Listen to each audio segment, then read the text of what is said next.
तो कहानी शुरू होती है और हम मैक्स को देखते हैं। मैक्स 3 दिन और 3 रात तक एक नुकीली चट्टान पर बेहोश पड़ा रहा। जैसे ही उसकी आंखें खुली उसने चारों तरफ देखा और बिल्कुल जम सा गया। दूर समुद्र में उसके साथी नाविक ऐसे तैर रहे थे जैसे आराम से सो रहे हों, लेकिन जब वो पास गया तो उसकी रूह कांप गई। वो सब बहुत पहले ही मर चुके थे। उसी पल मैक्स को समझ आ गया कि इस भयानक हादसे में जिंदा बस वही बचा है। मन भारी था, लेकिन फिर भी उसने हिम्मत करके सबके शवों को किनारे पर दफना दिया। शाम होते होते चारों तरफ अंधेरा फैल गया और जंगल का सन्नाटा और अनजान खतरे उसे अंदर घुसने ही नहीं दे रहे थे। वह पास के एक बड़े पेड़ पर चढ़ गया और पूरी रात वहीं डरा सहमा बैठा रहा। उसके दिमाग में बस एक ही बात घूम रही थी, सुबह होते ही किसी तरह खुद को बचाने का तरीका ढूंढना होगा। अगली सुबह जब सूरज निकला तो उसे दूर वहीं बड़ा जहाज दिखाई दिया जिस पर वो सफर कर रहा था। उसने ठान लिया कि वहां जाकर खाने पीने और बचाव का सामान जुटाना ही पड़ेगा। कई घंटे की मेहनत के बाद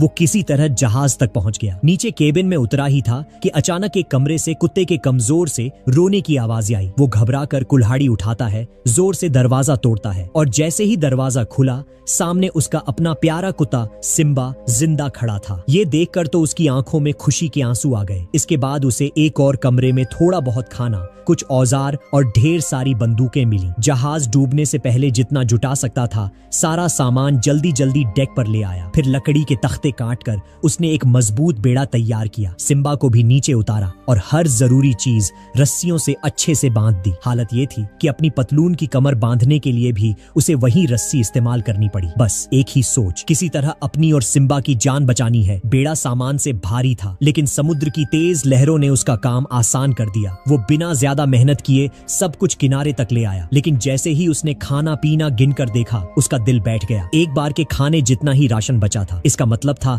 कि अब उसे और सिम्बा को बहुत संभल कर खाना पड़ेगा और साथ ही यहाँ से निकलने का रास्ता भी जल्दी से ढूंढना होगा। थोड़ी ताकत आई तो मैक्स राइफल लेकर जंगल की तरफ निकल पड़ा। उम्मीद थी कि कहीं ना कहीं कोई रास्ता, कोई निशानी या घर वापस जाने का कोई तरीका जरूर मिलेगा। वो एक ऊंचे झरने को पार करता गया, फिर एक बड़ा सुनसान मैदान और तभी धीरे धीरे चलता हुआ वो द्वीप के दूसरे किनारे पर पहुंच गया। वह दूसरी तरफ पहुंचा तो बिल्कुल दंग रह गया। जितनी दूर तक नजर जा रही थी वहां न जमीन थी, न कोई इंसान, न ही किसी तरह की जिंदगी का निशान। ऊपर से यह जगह भी ऐसी थी जहां से जहाज कभी गुजरते नहीं थे, यानी बचाव की उम्मीद लगभग ना के बराबर थी। इसलिए मैक्स ने सोचा कि अगर कभी कोई मदद मिले भी तो उसे मिस नहीं करना चाहिए। वह अपना छोटा सा ठिकाना समंदर के बिल्कुल करीब शिफ्ट कर लिया और हर दिन दूरबीन लेकर घंटों समंदर को घूरता रहता। लेकिन दिन बीतते गए, हफ्ते बीत गए और देखते देखते पूरे 6 महीने निकल गए, पर कुछ भी नहीं बदला। एक दिन मैक्स और सिम्बा किनारे की चट्टानों पर सीपियां ढूंढ रहे थे। तभी सिम्बा अचानक जोर जोर से भौंकने लगा। पहले तो मैक्स ने ध्यान नहीं दिया, लेकिन जैसे ही उसने पानी पीने के लिए अपना लोटा उठाया उसकी आंखें फटी की फटी रह गईं। दूर समंदर में एक बड़ा जहाज जा रहा था। वह बिना सोचे समझे दौड़ पड़ा। उसने पहले से तैयार की हुई मशाल उठाई और लगभग 100 मीटर दूर बनाए गए बड़े आग के ढेर की तरफ पूरी ताकत से भागा। लेकिन जितना जरूरी था उतना तेज आग उठने में टाइम लग गया। लौ छोटी थी और उतनी दूर तक दिखाई देने लायक नहीं थी। जहाज जैसे जैसे दूर जा रहा था मैक्स के अंदर बेचैनी और घबराहट बढ़ती जा रही थी। वो किसी भी तरह उस जहाज को अपनी तरफ ध्यान दिलाना चाहता था। उसने राइफल उठाई और समुद्र की तरफ कई गोलियां चला दी, लेकिन उस विशाल समुद्र की गरज के सामने उसकी गोलियों की आवाज पल भर में गुम हो गई। जहाज बिना किसी प्रतिक्रिया के आगे बढ़ता रहा, जैसे उसे मैक्स का कोई अस्तित्व ही न हो। यह उसकी आखिरी उम्मीद थी और वो भी टूटी हुई दिखाई दे रही थी। मायूसी और घबराहट में मैक्स ने एक पागलपन भरा कदम उठा लिया। वह सीधे समुद्र में कूद गया और पूरी ताकत से तैरने लगा। बार बार हाथ मारकर आगे बढ़ने की कोशिश करता रहा,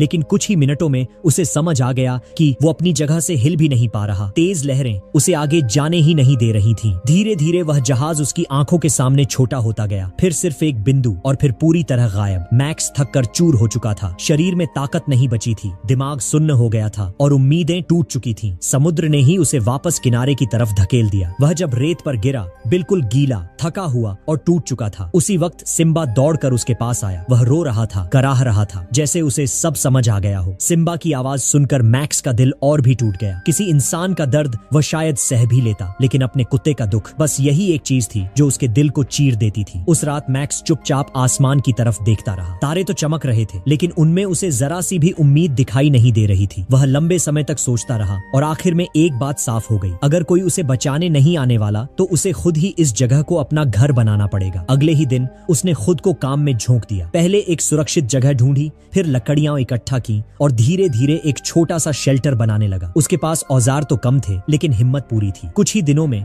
उसने एक ढांचा तैयार कर लिया, जिसे वह हर दिन थोड़ा थोड़ा और बेहतर बनाता गया। फिर कई महीनों तक यही रूटीन चलता रहा और एक साल पूरा होते होते उसके हाथों एक खूबसूरत बड़ा देहाती सा घर खड़ा हो गया था। धीरे धीरे उसे एहसास होने लगा कि यह द्वीप पूरी तरह बुरा भी नहीं है। यहाँ अनानास थे, मीठे आम थे, जंगली जानवर थे और सबसे अच्छा गर्म पानी के प्राकृतिक झरने थे। यहाँ खाना भी था, पानी भी था, शिकार भी, और सबसे जरूरी बात, सिम्बा उसके साथ था। अब उसका जीवन एक तय दिनचर्या बन चुका था। सुबह उठकर खाना ढूंढना, दिन में घर सुधारना या जंगल से लकड़ियां लाना, और शाम को समुद्र के किनारे बैठकर आसमान तक फैलते पानी को देखना। कभी कभी उसके मन में आता कि शायद किसी दिन कोई जहाज फिर गुजरेगा, लेकिन अब उसकी जिंदगी उसी उम्मीद पर टिकी नहीं थी। और देखते देखते 2 साल कैसे बीत गए उसे खुद भी पता नहीं चला। इस वीरान द्वीप पर भले ही वह अकेला था, लेकिन सच में वह अकेला नहीं था, क्योंकि सिम्बा उसकी हर सांस, हर कदम, हर पल के साथ था। सिम्बा की मौजूदगी उसके लिए जीवन की आखिरी बची हुई गर्माहट की तरह थी। वह खुद को तरह तरह से व्यस्त रखने की कोशिश करता, कभी लकड़ी पर अपने अनुभवों को खोदकर, कभी पुरानी डायरी में लिखकर, तो कभी बांसुरी की धीमी धुन बजाकर। और जब भी बांसुरी की आवाज हवा में फैलती, सिम्बा अपनी पूंछ हिलाते हुए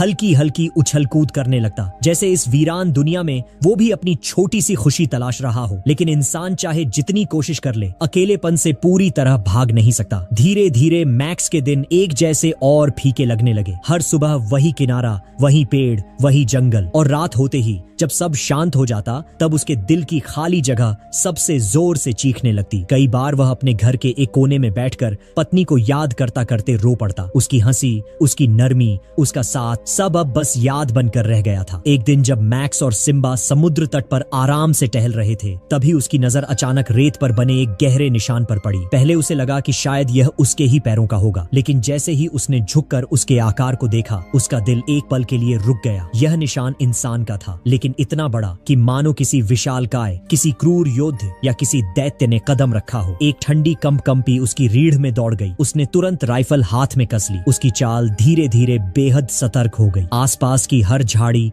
हर पेड़ की सरसराहट, हर फुसफुसाहट, सब उसकी नजर के दायरे में थी। सिम्बा भी अजीब तरह से चौकन्ना हो गया था। धीमे धीमे गुर्रा रहा था, जैसे किसी अदृश्य खतरे को महसूस कर रहा हो। जंगल में थोड़ा आगे जाने पर मैक्स की नजर चौंक गई। वहां कई डोंगी खड़ी थी, मजबूत लकड़ी की, खूबसूरती से तराशी हुई, और ऐसी स्थिति में जैसे अभी अभी किसी ने उन्हें किनारे लगाया हो। और ठीक पास ही से कुछ अजीब तरह की आवाजें आ रही थी, न बात करने जैसी, न गाने जैसी, कुछ ऐसी जिन्हें उसने अपनी जिंदगी में पहली बार सुना। उसी पल उसे समझ आ गया, द्वीप पर कोई है, और वे बिल्कुल भी साधारण लोग नहीं है। उसका दिल तेजी से धड़क रहा था। तो दोस्तों, कहानी पसंद आ रही है तो लाइक सब्सक्राइब जल्दी से कर दो। फिर भी मैक्स उन आवाजों का पीछा करता हुआ आगे बढ़ा और एक मोटे पेड़ के पीछे छिपकर झांकने लगा। जैसे ही उसने सामने का दृश्य देखा, उसके शरीर का सारा खून सूख गया। आदिवासियों का एक बड़ा समूह भयानक बलि रस्म कर रहा था। ढोल तेजी से बज रहे थे, आग आसमान को चीर रही थी, और बीच में कुछ लोग रस्सियों में बंधे हुए खून से लथपथ छटपटा रहे थे। उनकी चीखें, उन चीखों ने मैक्स को अंदर तक हिला दिया। वह कांप कर जमीन पर पीछे की तरफ खिसक गया। डर और हिम्मत के बीच उसके मन में एक भयंकर जंग छिड़ गई। वह जानता था, अगर उसे देख लिया गया तो उसका अंजाम भी शायद वही होगा जो उन लोगों का होने वाला था। लेकिन जैसे ही उसकी नजर एक रस्सियों में बंधे आदमी की आंखों पर पड़ी, उन आंखों में डर नहीं बल्कि दया की भीख थी, मदद की पुकार। वो नजारा मैक्स के अंदर कुछ तोड़ गया। 2 सालों का अकेलापन भी उसकी इंसानियत को खत्म नहीं कर पाया था। कुछ सेकंड तक उसने अपनी ही धड़कनों से लड़ाई की, फिर उसने सांस लेकर फैसला कर लिया। वह चुपचाप खड़ा होकर किसी को मरते नहीं देखेगा, चाहे उसकी अपनी जान ही चली जाए। मैक्स ने पेड़ के पीछे से राइफल उठाई, निशाना साधा और जैसे ही उसे ठीक मौका मिला उसने ट्रिगर दबाया। गोली की आवाज जंगल में गूंज उठी और पूरा अनुष्ठान हड़कंप में बदल गया। ढोल की आवाज रुक गई, आदिवासी चिल्लाने लगे और अफरा तफरी मच गई। उसी अराजकता में बंधा हुआ एक युवक किसी तरह अपनी रस्सियां तोड़कर भागने में सफल हो गया। एक गोली ने न सिर्फ खतरे का दरवाजा खोला था बल्कि एक जिंदगी बचा भी दी थी। थोड़ी ही दूरी पर भागते भागते उस युवक का सामना सीधे मैक्स से हो गया। दोनों बस एक पल के लिए थम गए। हवा में ऐसा तनाव था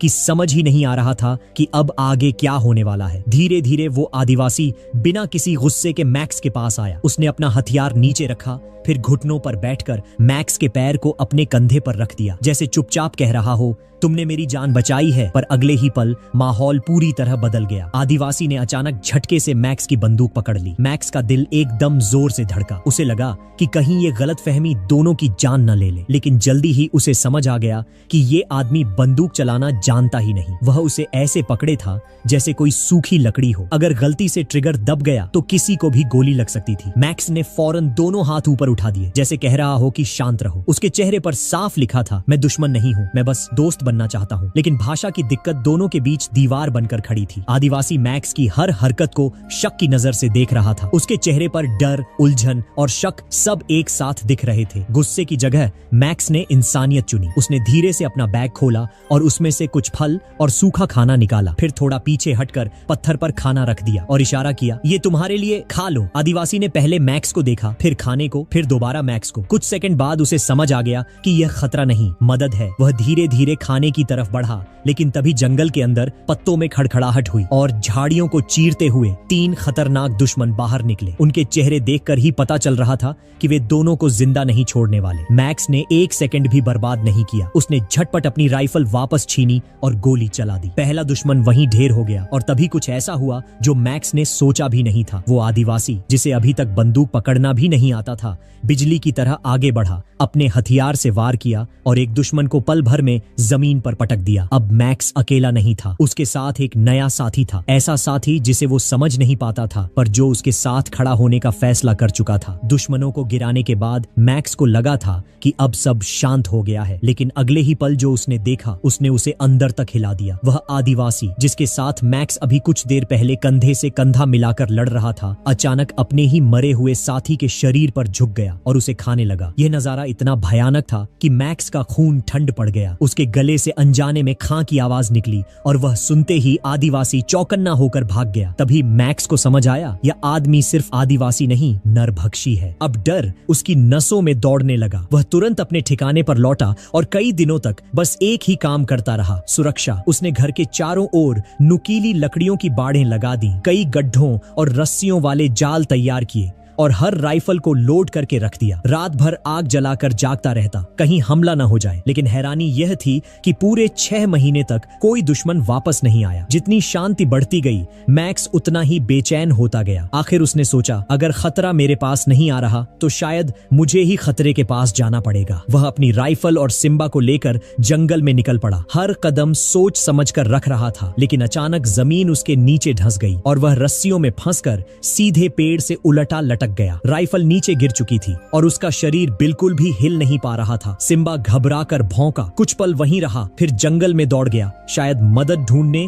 या खुद बचने के लिए। कुछ देर बाद झाड़ियों से वही आदिवासी सामने आया, लेकिन इस बार उसकी आंखों में दुश्मनी नहीं, बस एक अजीब सी जिज्ञासा थी। वह धीरे धीरे मैक्स की गिरी हुई राइफल उठाकर उसे ऐसे देखने लगा जैसे यह उसके लिए किसी दूसरी दुनिया की चीज हो। उधर मैक्स ऊपर उल्टा लटका और उसके दिमाग में बस एक सवाल घूम रहा था, ये पल मुझे बचाएगा या खत्म कर देगा। आदिवासी जमीन पर बैठ गया और राइफल को ध्यान से देखने लगा, जैसे वह इस शक्तिशाली चीज का मतलब समझने की कोशिश कर रहा हो। उसी मौके का फायदा उठाकर मैक्स ने अपनी कमरबंद दांतों से काटी, रस्सियों से खुद को छुड़ाया और नीचे गिरते ही चेतावनी के तौर पर एक गोली चला दी। गोली पास के पेड़ से टकराई और मैक्स ने दौड़कर अपनी राइफल वापस उठा ली। आदिवासी डर तो गया था, लेकिन उसकी आंखों में हैरानी भी थी, जैसे वह पहली बार समझ रहा हो कि ये हथियार कितना खतरनाक है। मैक्स चाहता था कि वह यही बात समझे। राइफल सिर्फ एक चीज नहीं, मौत का औजार औजार है। इसलिए मैक्स ने पेड़ पर एक सीधी गोली चलाई और छाल उछलकर चारों तरफ बिखर गई। आदिवासी यह देखते ही सन्न रह गया, लेकिन उसने भी हार नहीं मानी। उसने जमीन से एक लकड़ी का टुकड़ा उठाया,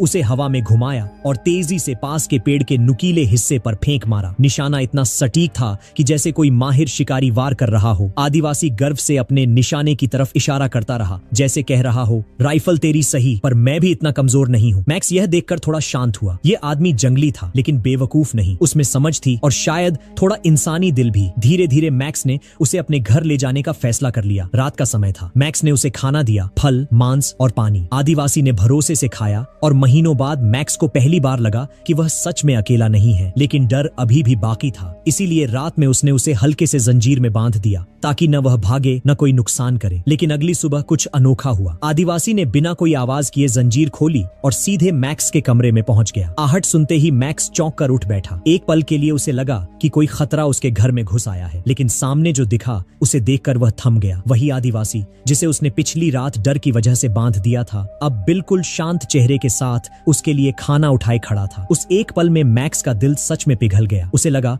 कि उसने इस आदमी को गलत समझा था, उस पर शक करके शायद बड़ी गलती कर दी थी। मैक्स ने बिना देर लगाए उसकी जंजीर खोल दी और पहली बार मुस्कुराकर उसका हाथ पकड़ लिया। उसने उसका नाम रखा फिलिप। यही नाम दोनों के बीच दोस्ती की शुरुआत बन गया। इसके बाद मैक्स ने ठान लिया कि वह फिलिप को अपनी भाषा सिखाएगा। शुरुआत में उसे लगा यह काम महीनों या सालों में पूरा होगा, लेकिन फिलिप कोई आम इंसान नहीं था। वह जन्म से तेज दिमाग वाला था। सिर्फ 6 महीने में वह मैक्स से बुनियादी बातें आराम से करने लगा। वह सिर्फ बात नहीं करता था, बल्कि समझता भी था, और यह उसकी अकेली खूबी नहीं थी। फिलिप बहुत मेहनती भी था। वह मैक्स के साथ घर सुधारता, शिकार पर जाता, खेतों में काम करता और रोजमर्रा की हर चीज में उसका साथी बना रहता। मैक्स ने जितना खोया था शायद उतना वह वापस पा रहा था। एक शाम दोनों आग के पास बैठे थे। मैक्स फिलिप को बाइबल की कहानी सुना रहा था। वह चाहता था कि फिलिप भी उसकी तरह ईश्वर को महसूस करे, लेकिन फिलिप ने शांत आवाज में कहा, हमारे कबीले का विश्वास अलग है। हम पक्षी देवता को मानते हैं। मैं उस चीज पर विश्वास करता हूँ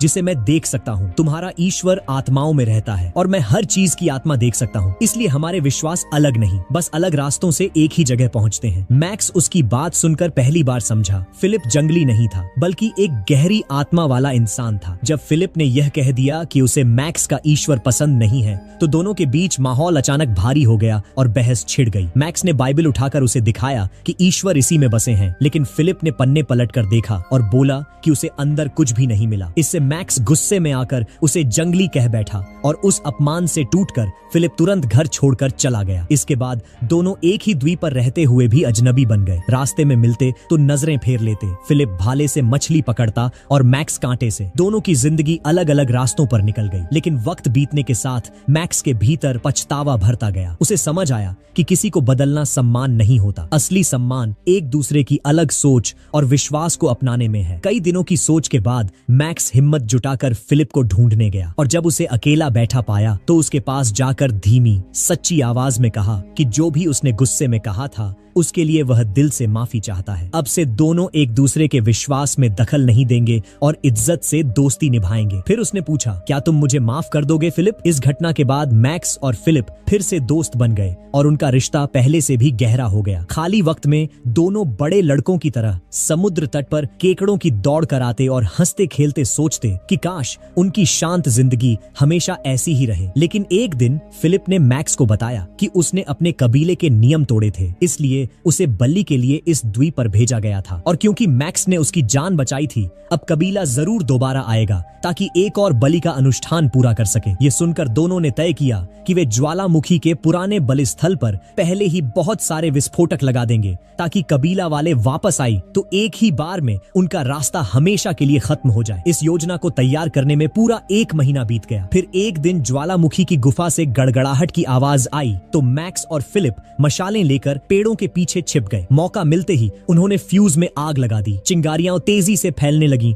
और उत्सुक सिम्बा भी उनके साथ साथ दौड़ता हुआ गुफा की ओर बढ़ गया। अगले ही पल जोरदार धमाका हुआ और मैक्स की आंखों के सामने उसका 10 साल का साथी सिम्बा आग की लपटों में गायब हो गया। यकीन करना उसके लिए नामुमकिन था। टूटे दिल से उसने सिम्बा को अपने आंगन में दफनाया और रोते हुए उसके लिए प्रार्थना की। लेकिन इसी बीच फिलिप ने चेतावनी दी कि अगर कबीले को पता चला कि वह अभी भी जिंदा है तो वे उसे कभी नहीं छोड़ेंगे। इसके जवाब में मैक्स ने कहा कि वे एक बेड़ा बनाकर इंग्लैंड जा सकते हैं। ये सुनते ही फिलिप भड़क उठा और बोला कि उनके कबीले पर गोरे लोग अक्सर हमला करते हैं और उन्हें पकड़कर गुलाम बनाकर ले जाते हैं। तभी अचानक फिलिप को शक हुआ कि कहीं मैक्स भी उसे गुलाम समझता तो नहीं, और जितना मैक्स इनकार करता फिलिप उतना ही नाराज होता गया। इसी गलत फहमी की वजह से मैक्स ने अपना सबसे अच्छा दोस्त फिर खो दिया। अकेले रह जाने के बाद उसके पास अब सिर्फ एक ही रास्ता बचा, द्वीप से निकलने के लिए बेड़ा बनाना। इसके लिए उसे सदियों पुराने विशाल पेड़ों को अकेले कुल्हाड़ी से काटना पड़ा। हर वार के साथ उसे महसूस होता गया कि वह इस द्वीप पर बिल्कुल अकेला रह गया है। तूफान आने से पहले द्वीप छोड़ना जरूरी था और मैक्स के पास 1 महीने से भी कम समय बचा था, इसलिए वह दिन रात बिना रुके काम करता रहा। हवा में भी, बारिश में भी उसकी जान तोड़ मेहनत से बेड़ा धीरे धीरे आकार लेने लगा। एक दिन जब वह रस्सियां बांध रहा था, फिलिप अचानक पीछे आया और जोर से बोला, मैं अभी सोया नहीं हूँ, मैं तैयार हूँ अपने दोस्त के पास जाने के लिए। फिर उसने भावुक होकर कहा कि मैक्स ने उसकी जान बचाई थी और अब वह चाहता है कि जीवन मैक्स को सुरक्षित जगह तक ले जाए। इसी बात पर उसने अपने हाथों से बनाई एक माला मैक्स को दी, यह बताते हुए कि वह इस बार उसकी मदद करने लौटा है। इससे वे फिर से पहले जैसे दोस्त बन गए। लेकिन तभी भयानक तूफान आ गया और मजबूरी में दोनों को अपने पाले हुए बकरियों को बाहर छोड़ना पड़ा और वे एक कमजोर घर में छिपकर तूफान के गुजरने का इंतजार करने लगे। पर दोनों ने कभी नहीं सोचा था कि भले ही उन्होंने बेड़े को मजबूत रस्सियों से बांध रखा था, लेकिन प्रकृति की ताकत इतनी जबरदस्त निकली कि पूरा बेड़ा बाढ़ में बह गया। किसी तरह लंबी रात काटकर जब वे सुबह बाहर निकले तो पूरा द्वीप टूटी शाखाओं, उखड़ी जड़ों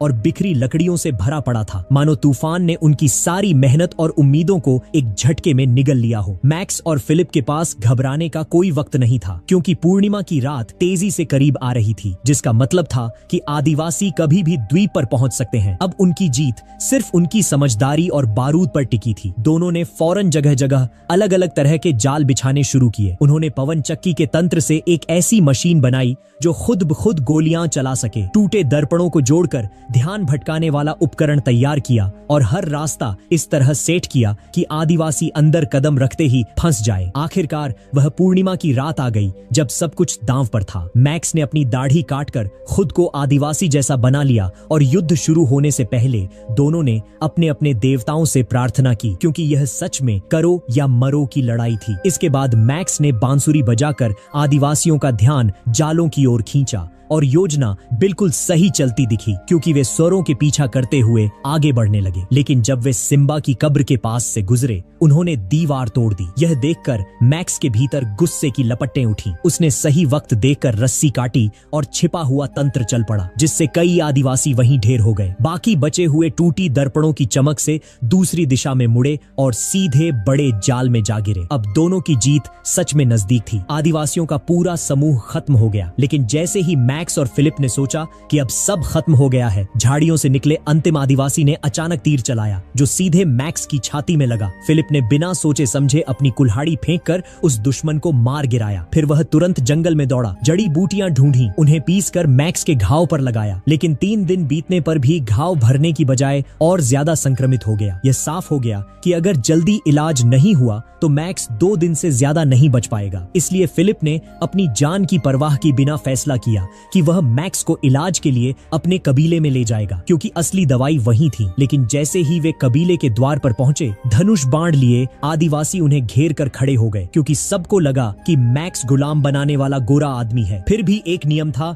कि बीमार को मारना पाप है, इसलिए डॉक्टर ने मैक्स का घाव साफ किया और इलाज शुरू किया। लेकिन फिलिप को बताया गया कि जैसे ही मैक्स ठीक होगा, उसे फिलिप के साथ अखाड़े में जानलेवा द्वंद्व युद्ध करना पड़ेगा और सिर्फ वही जो जिंदा बचेगा इस जगह से जाने की इजाजत पाएगा। 2 दिन बाद ठीक उसी नियम के अनुसार मैक्स और फिलिप मजबूरन अखाड़े के बीच आमने सामने खड़े थे। कल तक सबसे अच्छे दोस्त थे और अब एक दूसरे को चोट पहुंचाने से डर रहे रहे थे, लेकिन नियम इतने क्रूर थे कि अगर लड़ाई नहीं करते तो दोनों को मार दिया जाता। मजबूरी में लड़ाई शुरू हुई। आखिरकार मैक्स जमीन पर गिर पड़ा, उसका खंजर दूर जा गिरा और उसने अपनी बाहें फैलाकर आंखें बंद कर लीं। चाहता था कि उसका दोस्त उसे तुरंत मार डाले, पर फिलिप जब उसके ऊपर झुका उसका हाथ रुक गया, वह वार नहीं कर सका। तभी अचानक एक तेज बंदूक की आवाज गूंजी और फिलिप मैक्स की बाहों में गिर पड़ा। मैक्स के दिल का सबसे बड़ा हिस्सा उसी पल टूट गया, क्योंकि पता चला कि गोरे लोग फिर से कबीले पर हमला करने आए थे और उन्होंने गलती से फिलिप को ही गोली मार दी। इस तरह 15 साल उस द्वीप पर फंसा रहा मैक्स आखिरकार गोरे लोगों के जहाज के साथ अस्पताल पहुंचा और अपनी पत्नी से जाकर लिपट गया। लेकिन आज भी जब वह आग के पास बैठा है तो उसे अपने उस दोस्त की याद आती है जिसके साथ उसने जीवन, संघर्ष, साहस और वफादारी के वो साल बिताए, वो साल जो हमेशा उसकी आत्मा में जिंदा रहेंगे। हम उम्मीद करते हैं कि यह कहानी आपको पसंद आई होगी।